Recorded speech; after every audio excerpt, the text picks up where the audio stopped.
Em uma das conversas entre o procurador Dallagnol e o então juiz Sérgio Moro, é feita uma referência à necessidade de consultar os americanos lá sobre determinado tema, o que trouxe de novo à baila assim, o tema da possível interferência externa, né, interesses externos, especificamente dos Estados Unidos, nos resultados políticos da Lava Jato. Né? A gente tem visto, desde o governo Temer e agora com o governo Bolsonaro, também um desmonte aí de setores estratégicos da economia nacional.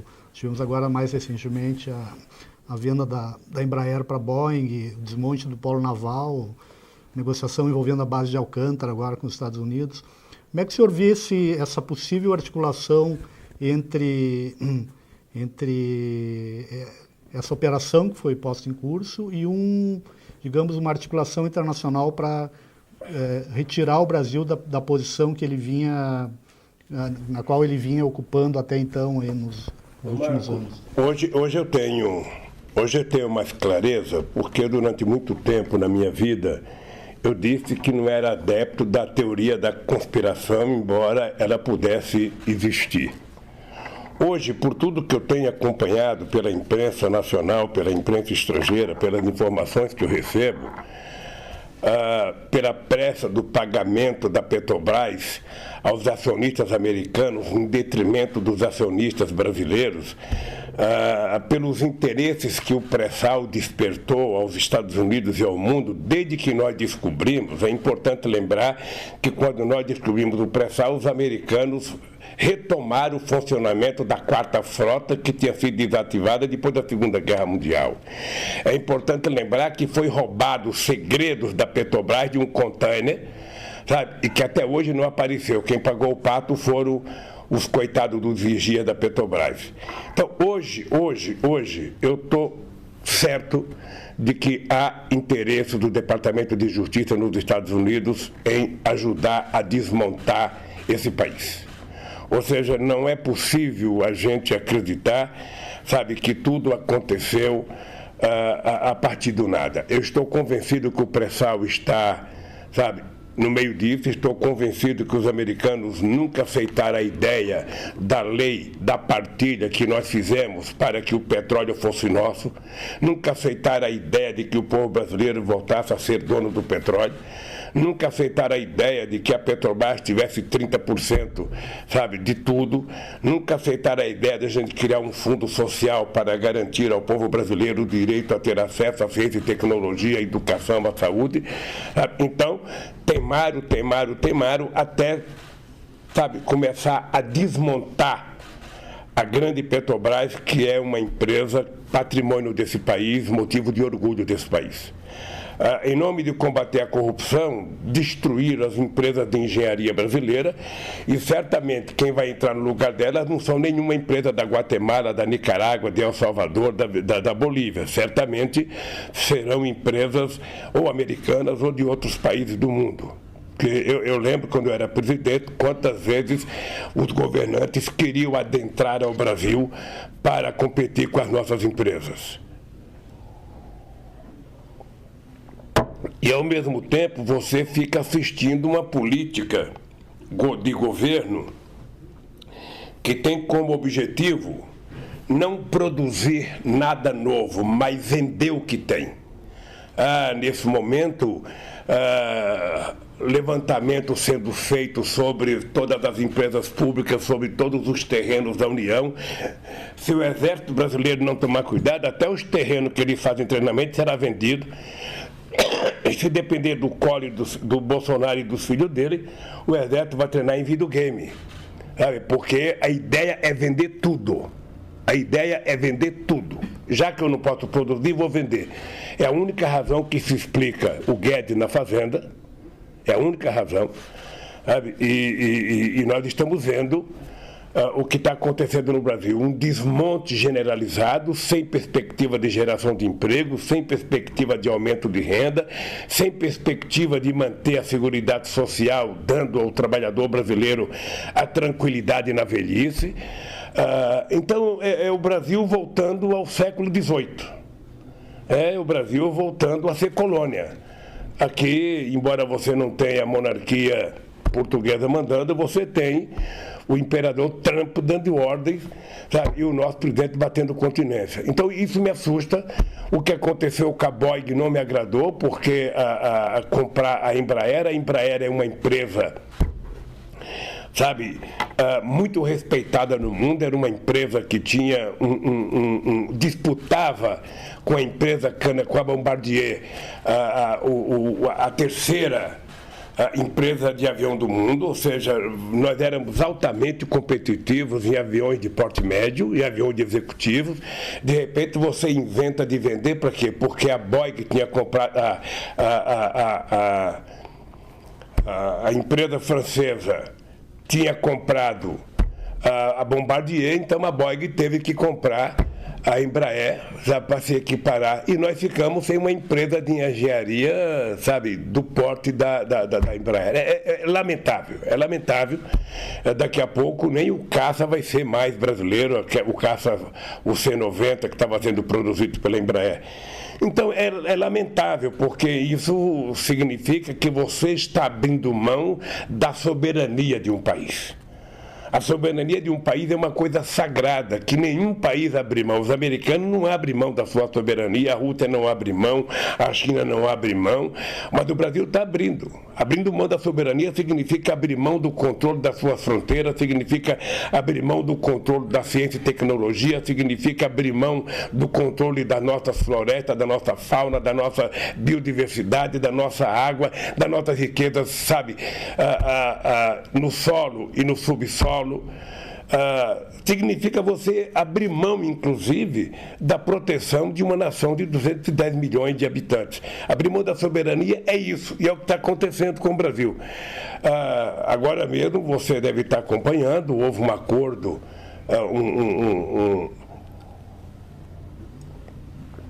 talvez um protocolo de intenções entre o Mercosul e a União Europeia, que a gente não sabe o que é, mas eu lembro do tempo que eu era presidente, qual era a ideia da União Europeia. Não sei se isso se manteve. A União Europeia, ela queria fazer um acordo desde que o Brasil e o Mercosul arreganhasse as pernas para todos os produtos de alto valor tecnológico, de alto valor agregado, produtos industrializados, para que eles entrassem aqui sem pagar nada. Isso significava quebrar a nossa indústria, significava impedir que países como a Argentina pudessem se reindustrializar, e prometiam importar produtos agrícolas brasileiros.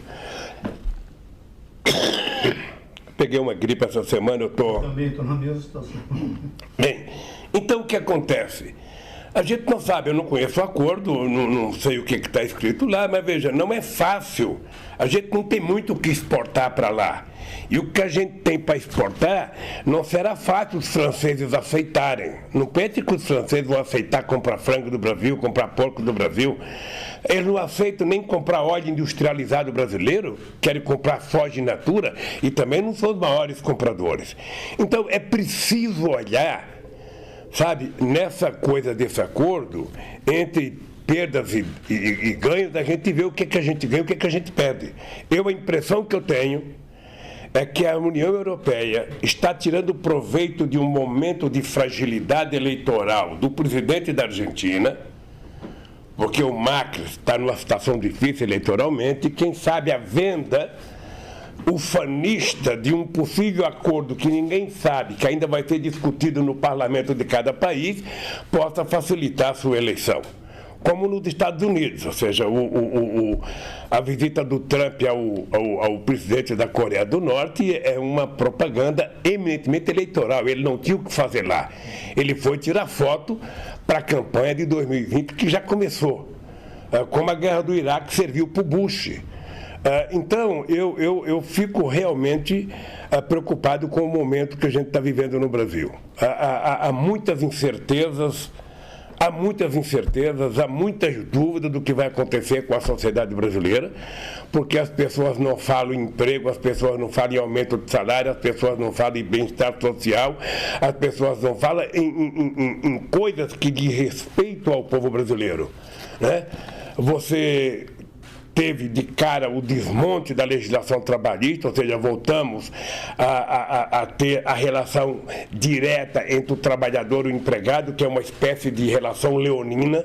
Dificilmente um trabalhador sozinho consegue sentar frente ao seu empresário e discutir as suas condições.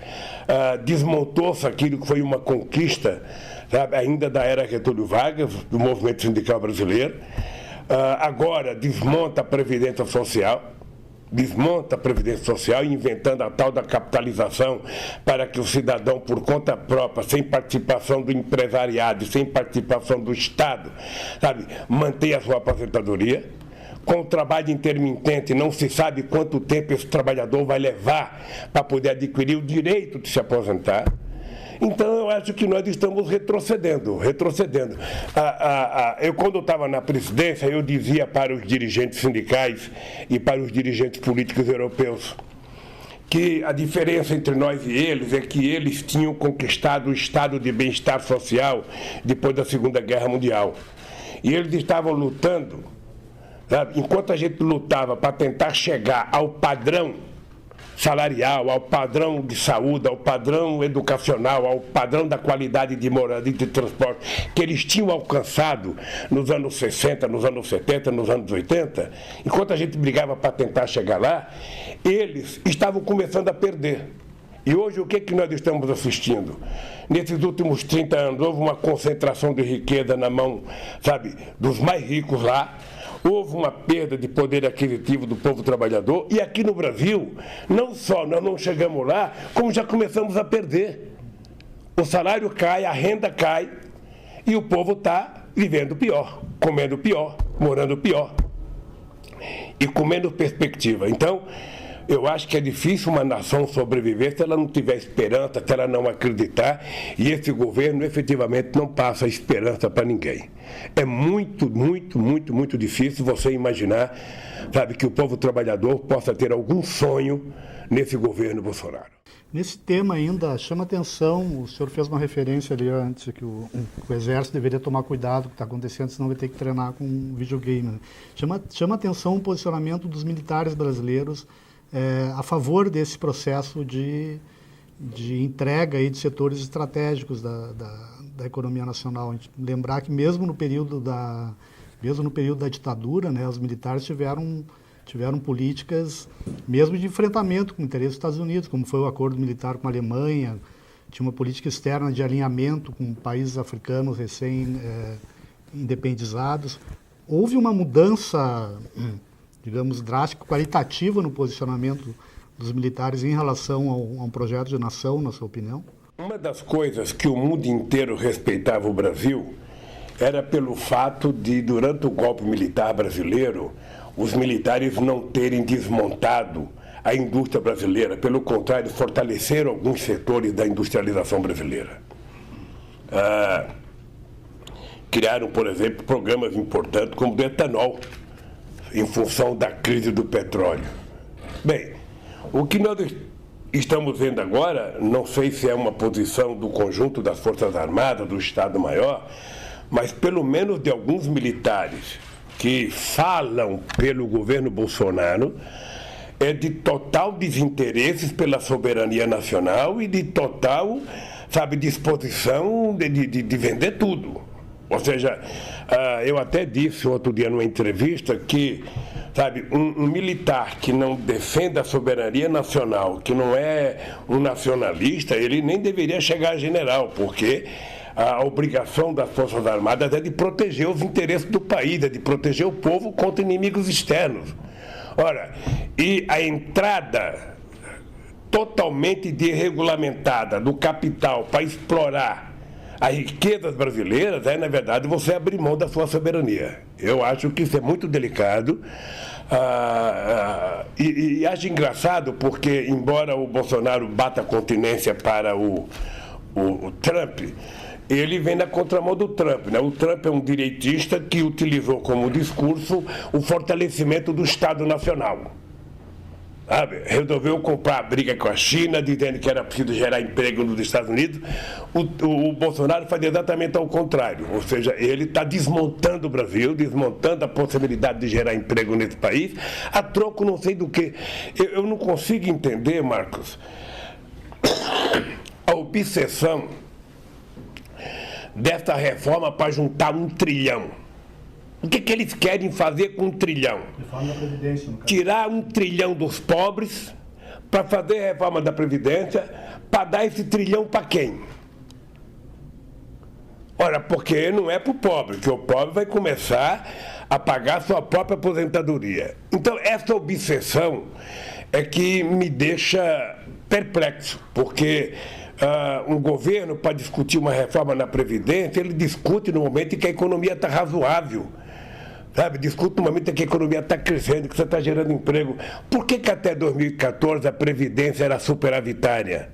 Sabe por quê? Porque nós tínhamos criado 22 milhões de empregos formais. Porque nós tínhamos legalizado 6 milhões de empreendedores individuais. Então, quando as pessoas estão trabalhando, quando as pessoas estão construindo, a Previdência é superavitária. Agora, quando você tem 13 milhões de desempregados, mais 28 milhões ou 30 milhões de subempregos, pessoas trabalhando de bico, obviamente que a Previdência tem um rombo muito grande. Então, como é que vai resolver isso? Fazendo a economia crescer, gerando emprego, pagando salário, distribuindo renda e cobrando corretamente a Previdência Social. Que de tempos em tempos você tem que ter reforma na Previdência, ajudar, sabe, a Previdência, a realidade, a longevidade das pessoas. Então, você pode fazer isso, mas você faz de comum acordo com a sociedade, você discute com os sindicatos, você discute, sabe? Por que os empresários vão deixar de contribuir? Por que eles vão deixar de contribuir? Por que o Estado vai deixar de contribuir? Quando a Previdência tinha dinheiro, utilizaram para construir a Transamazônica, utilizaram para construir a ponte Rio-Niterói, né? Sem prestar contas ao trabalhador. Então, eu só posso dizer uma coisa, Marcos, o que está acontecendo no Brasil é muito estranho.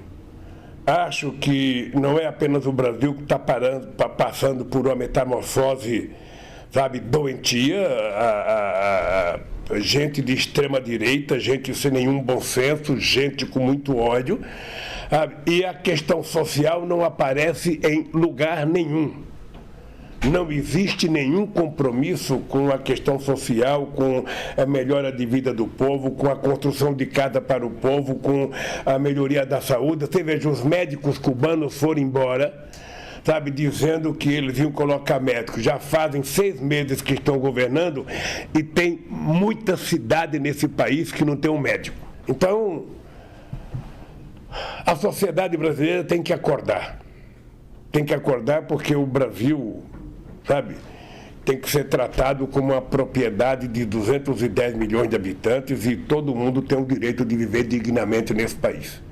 Não pode a sociedade viver no sobressalto, viver subordinado às mentiras, viver subordinado a fake news, viver subordinado a Twitter. Agora é o governo que se comunica, sabe, sem ter que prestar contas a ninguém, um governo que não gosta de dar resposta. Então é esse o Brasil que nós estamos vivendo e é um país que exige da sociedade brasileira levantar a cabeça e brigar para que o Brasil volte a recuperar a democracia e volte a recuperar sua soberania, que é o que mais me preocupa nesse instante, é a gente voltar a virar uma república de bananas, em ser tratado como se fôssemos um país insignificante, sem importante. Veja o tratamento que o presidente recebeu no G20. Nunca o Brasil foi motivo de tanta piada como está sendo agora. Nunca. Eu ia lhe fazer uma pergunta sobre o G20. O senhor participou de muitas reuniões do G20, de outros encontros de cúpula internacionais. E houve um episódio nessa recente reunião que teve uma grande repercussão internacional também, que foi a prisão, né, de um militar brasileiro da comitiva preparatória presidencial com 39 quilos de cocaína. O ministro general Augusto Heleno, né, do Gabinete de Segurança Institucional, qualificou o episódio como uma falta de sorte, né? Com uma experiência que o senhor teve direta, esse tipo de coisa pode acontecer por uma falta de sorte? Como é que o senhor viu esse episódio? Não, o que é preciso perguntar para ele, para o general Heleno, aquele que dá murro na mesa, quando se trata de falar do Lula, é preciso perguntar para ele se foi falta de sorte porque acharam. Se não tivesse achado, não tinha sido falta de sorte, poderia continuar transportando. Ora, veja, eu não sou mesquinho de querer envolver o presidente da República numa coisa dessa, porque o presidente nem sabe quem viaja no SCAV, nem sabe quem é que viaja no chamado avião reserva. O presidente da República sabe quais são os ministros que viajam com ele, mas os que vão na frente, os que vão atrás, o presidente da República não tem obrigação de saber. Agora, veja, o que não dá para aceitar, eu fui presidente 8 anos.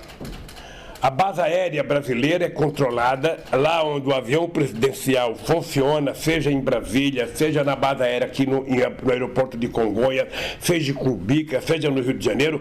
Quem toma conta da descida, sabe, do avião brasileiro são os militares. Eu posso dizer para você que o coronel, que hoje é brigadeiro, que é ministro do Superior Tribunal Militar, o Joseli, durante 8 anos do meu governo, ele foi o brigadeiro que tomava conta do avião. Ele viajava comandando os pilotos e comandando toda a tripulação. Foi no meu governo e foi no da Dilma. Ele hoje é ministro do Superior Tribunal Militar. Na base tem um coronel que toma conta da base. No avião que vai da reserva ou no que vai na frente, normalmente é comandado por militares. Os pilotos são militares, tudo da aeronáutica, e deve ter lá dentro um chefe que também é da aeronáutica.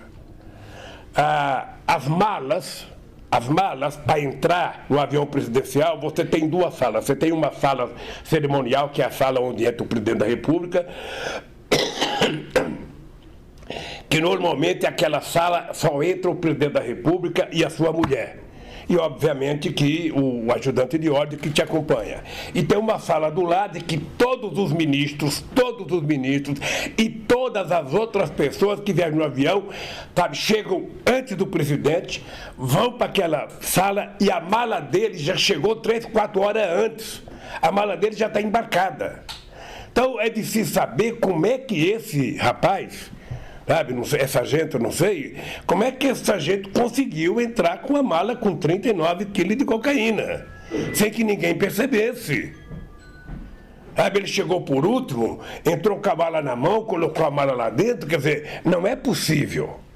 Então, é preciso, sabe, que não se jogue a culpa no sargento, porque a impressão que eu tenho é que querem jogar a culpa no sargento, o sargento não presta mesmo, o sargento é bandido, ou seja, o sargento não fez isso sozinho. Qual é o esquema? Quem está por detrás? Quem facilitou? Quem seria o dono e quem seria o receptor? O povo brasileiro precisa de resposta, porque há algum tempo atrás, um avião com 400 quilos de coca, um helicóptero em Minas Gerais, foi achado, a Polícia Federal pegou e esse avião desapareceu. Ninguém sabe quem é o dono da coca. Agora, no avião reserva, e veja que eu estou sendo muito objetivo, ou seja, não acredito que o presidente da República, sabe, soubesse de alguma coisa, porque a gente não sabe nem quem é que vai no avião na parte de trás. Você sabe quem vai com você na sala VIP do presidente da República. Tem o chefe do cerimonial que cuida dos civis e tem os militares. Alguém sabe como é que esse cidadão embarcou. Alguém sabe. Então, eu espero que... Esse era o papel do Moro, de fazer uma investigação, apresentar serviços. Não era papel do general. Era papel do general. O papel da Polícia Federal de investigar onde é que foi essa droga, como é que ela entrou, por que que entrou, conversar com as pessoas. Mas também eles não estão achando nem o Queiroz. O Queiroz enganou o Ministério Público, enganou a Polícia Federal, está desaparecido, ele não sabe onde está. Esse cidadão, esse mesmo ministro, que quando o juiz teve a pachorra de mandar a Polícia Federal na minha casa pegar a minha família inteira, não consegue achar o Queiroz? Até agora não sabe como é que vizinho do Bolsonaro tinha um cidadão que tinha 100 rifles, era contrabandista e era da milícia ligada ao Queiroz. Olha, meu Deus do céu. Até quando vai se mentir para a sociedade? E o que eu acho engraçado, Omar, é que a Rede Globo de televisão, ela finge que não é com ela. Se ela não puder puxar o saco, falar mal, ela não fala. Então, o esforço que eles estão fazendo para fingir que não tem nada de errado, o esforço que eles estão fazendo para achar que quem está acusando o Moro é contra a corrupção é muito grande. Eu vejo isso na Globo. O Alicâmbio deve ser um artista, sabe, de tentar inventar uma proteção, sabe, descabida para o Moro nesse instante. Todo mundo sabe que o Glenn é um jornalista respeitado, é uma pessoa respeitada no mundo inteiro, e não vai agora ser acusado de que, olha, vamos no COAF quebrar a renda dele, vamos quebrar... Se o Moro não tem coragem de mostrar o celular dele. Eles tiveram a coragem de pegar um tablet do meu neto. Neto de 2, 3, 4 anos. Pegaram e ficaram 1 ano com eles aqui na Polícia Federal. E o ministro se recusa a entregar para a Polícia Federal o seu telefone celular. O Dallagnol, sabe, não tem coragem de entregar. O que eles têm para esconder? Então eu acho que a sociedade brasileira precisa começar a acompanhar de perto, porque a democracia é um valor incomensurável que a gente não pode perder. O STF agora, antes de entrar no recesso, mais uma vez avaliou um pedido, né, a possibilidade da sua libertação e mais uma vez negou isso e adiou para ir para o segundo semestre. Recentemente houve uma reunião, um encontro do presidente Bolsonaro, presidente do STF, presidente da Câmara, presidente do Senado. E se noticiou após essa reunião que uma das conversas que o presidente da Câmara, Rodrigo Maia, teria tido com o presidente do STF foi um alerta que a sua libertação poderia prejudicar ou inviabilizar a aprovação da reforma da Previdência. O senhor acha que isso é possível, que o senhor ainda esteja aqui por conta da votação da reforma da Previdência? Eu, Marcos, às vezes não quero acreditar no que eu ouço e no que eu leio. Eu, às vezes, não quero acreditar, porque você manter, sabe, um cidadão inocente, trancafiado por uma questão política, isso só era possível se você estivesse num regime autoritário. Mas se você imaginar num regime democrático, isso não é possível. Eu estou desafiando o Moro, o Dallagnol. Eu adoraria que a Globo me convidasse para um debate com o Dallagnol e com o Moro para me provar que eles estão mentindo a meu respeito. Eu gostaria, sabe, sem ter nenhum rancor. Não é mais a pena para mostrar o seguinte, olha, está na hora de vocês contarem a verdade. Porque o comandante do Exército ligar para a Suprema Corte, segundo a imprensa, ameaçando a Suprema Corte se me liberar, não sei quem conversa com não sei quem. Veja, eu nunca pedi a nenhum ministro da Suprema Corte, a nenhum ministro de qualquer outra corte, qualquer favor pessoal. E não me peçam para mim conversar, que eu não converso sobre assuntos que não é da minha conta. A única coisa que eu quero é que a Suprema Corte brasileira cumpra com as suas obrigações de ser o garante da Constituição brasileira. Que não se preocupe com as manchetes de jornais. Que não se preocupe com as manchetes da televisão, mas que se preocupe com os autos do processo para tomar a decisão correta e beneficiar as pessoas que merecem ser beneficiadas e punir as pessoas que merecem ser punidas. Eu vi ontem um noticiário de que o Moro estava muito chateado, mas muito chateado com os deputados. Por que vocês, sabe, não estão defendendo o Eduardo Cunha? Por que vocês não estão defendendo o Sérgio Cabral? Ora, por que não defende eles? Quem sabe que eles não são inocentes, porque eles já confessaram que roubaram. O Sérgio Cabral já confessou não sei quantas coisas ilícitas, o Eduardo Cunha já confessou. Não estamos discutindo ele, estamos discutindo o meu caso. E, por favor, Moro, você não misture. Quando você mistura, você está mentindo. Você quer falar de mim? Fale de mim. Fale que você sabe que o triplex não é meu. Fale que você sabe que você inventou a história da Petrobras, a história da empresa offshore do Panamá, para poder me trazer para cá, porque era sua obsessão Era sua obsessão desde o tempo do Banestado. Desde o tempo do Banestado. Me prender. Eu vi um jornalista comentar esses dias de que numa conversa com o Onyx disse que há muito tempo o Moro tinha a intenção de me prender. Quer dizer, na verdade... Não sabia que conexão essa seria no episódio do Banestado. Nunca conheci.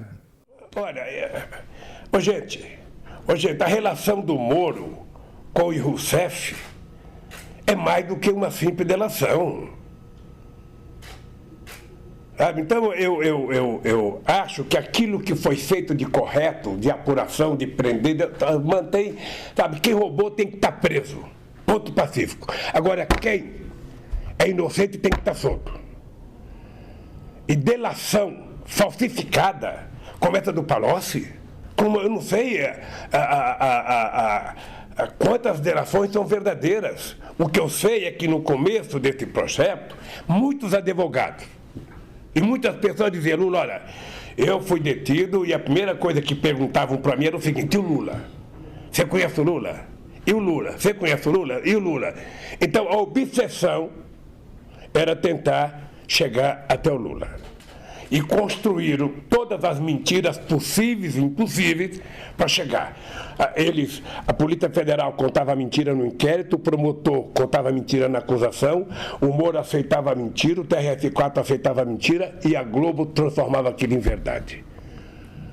Ou seja, que era a ideia que eu nunca concordei de que para você apurar corrupção você tem que queimar a pessoa perante a opinião pública. Primeiro você diz que ele é ladrão na imprensa. Quando você disser que ele é ladrão na imprensa, não tem mais como absolver. Ele será condenado pela opinião pública.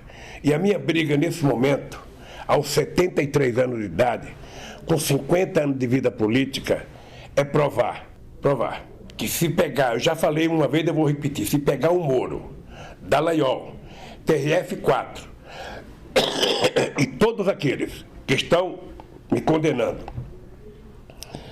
colocar no ventilador, no liquidificador e bater, o que sair como resultado não é honesto como Lula. Então, a única coisa que eu posso falar para a sociedade brasileira é isso. É isso. Eu estou afirmando que o Moro está mentindo. Estou afirmando que o Dallagnol está mentindo. Se acertaram no caso, óbvio, ótimo. Se condenar alguém corretamente, ótimo. Mas não mintam a meu respeito. Não venham me dizer que eu sou contra a Lava Jato, não. Eu sou contra transformar uma operação de investigação numa ação política. E foi o que vocês fizeram com relação a mim. E a Globo sabe do que eu estou falando. Aliás, eu acho que quem não quer que eu saia daqui nunca é a Globo. Por quê? Porque a Globo poderia vir fazer uma entrevista. Como você está me entrevistando, ela poderia mandar o Bial, transmitido ao vivo. Sabe? Com a Globo eu não faço gravando. Com a Globo, como eu não confio, tem que ser ao vivo. Mandar o Willy Bonner aqui no Jornal Nacional. Sabe? Quando eu fui eleito, eles não me fizeram ao vivo, agora eu vinha sentar aí e fazer 20 minutos de pergunta. Dá para a gente poder desmascarar e desmentir essa gente que foi responsável pelo golpe na Dilma Rousseff, essa gente que fez com que a gente chegasse na situação que nós estamos hoje, e essa gente que trabalhou para evitar que eu fosse presidente da República, porque eles sabiam em todas as pesquisas de opinião pública que se tivesse eleições e eu fosse o candidato, eu ganharia as eleições. Então, eu de vez em quando fico pensando, bom, o Marco vai sair daqui e vai dizer, pô, eu pensei que o Lula ia estar mais revoltado, que tá... Não. Uma coisa, Marcos, que eu aprendi a me concentrar é que eu não vou permitir, sabe, que o ódio tome conta da minha cabeça. Hoje eu tenho certeza, assim, certeza, como a certeza que eu tenho que Deus existe, que o Moro não dorme direito. Eu tenho certeza que o Dallagnol não dorme direito. Eu tenho certeza que os delegados que me acusaram não dormem direito. Eles sabem que mentiram. E eles sabem que mais tarde ou mais cedo essa coisa vai aparecer. Sabe, essas coisas assim. Você sabe que mentira tem perna curta. Pode demorar, mas uma hora aparece. Então, eu vou continuar brigando por isso. Todo mundo sabe. Eu só aceito a minha inocência. Eu não aceito... E tem mais, quando eu sair daqui, eu vou processar o Estado brasileiro para me pagar por danos imorais pelo prejuízo que eu tive. Eles têm noção do que significa um homem honesto? De 73 anos, já está aqui há 1 ano e 4 meses? E eles sabendo que eu sou inocente? Então eu espero, a minha crença é o seguinte, olha, eu ainda tenho esperança na justiça, vou até o último momento acreditar que a verdade vai prevalecer no meu caso. Se não acontecer, aí, quem sabe você venha fazer uma outra entrevista e eu vou dizer, então, outras coisas que eu penso e que não é prudente dizer agora. Mas eu não posso admitir passar para a história com uma safadeza, porque o que estão fazendo comigo é uma canalice. Não tem outra palavra. O que estão fazendo comigo é canalice. É canalice da transmissão dos meios de comunicação, é canalice da Polícia Federal, é canalice do Ministério Público. Quando eu digo Ministério Público, Polícia Federal, eu quero ressalvar a Operação Lava Jato. Quer dizer que é o pessoal da Lava Jato, não é o pessoal da Força Tarefa, não é a instituição. Porque se tem um cara que eles sabem que eu respeito a instituição, é a Polícia Federal e o Ministério Público. E o Poder Judiciário sabe que eu respeito as instituições. Agora, ninguém da Polícia Federal, do Ministério Público ou do Judiciário pode se dar ao luxo de ser maior do que Deus e de querer trabalhar por conveniência política. Sabe, processo tem auto, tem provas. Então pega as provas e veja onde é o crime que eu cometi. Então é isso. Mas sabe o que acontece, ô Marco?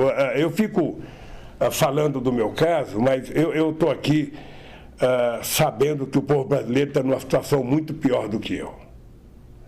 Aquele sonho que a gente tinha, sabe, de fazer com que esse país se transformasse a 5ª economia do mundo.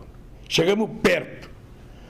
Aquele sonho que a gente tinha de fazer com que o pré-sal fosse transformado, sabe, num fundo de desenvolvimento para o futuro desse país.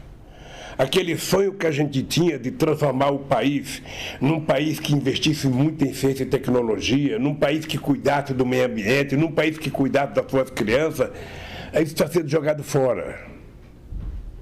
Isso está sendo jogado fora. Lamentavelmente, sabe, somente o povo é que pode recuperar esse país.